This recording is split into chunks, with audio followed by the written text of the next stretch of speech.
Seymur. Maşallah iyi güzelse. Dörtdə qalxdıq Hira mağarasına.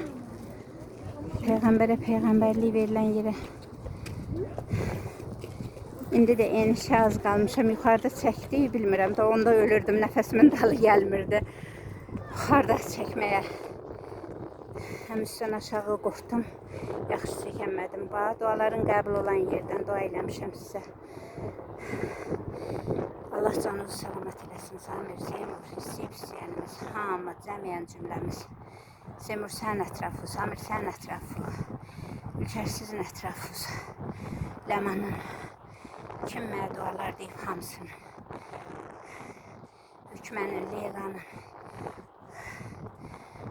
duaların qəbul olan yerlərdir. Samir Rasimin evimizdə qalan uşaq istəyir evladına. Onun. İndi gene Kəbəyə gedəcəm, oradan gene eləyəcək. Allah dualarımı qəbul eləsin.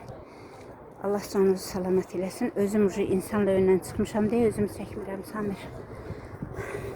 Bir dənə çəkim. Burada.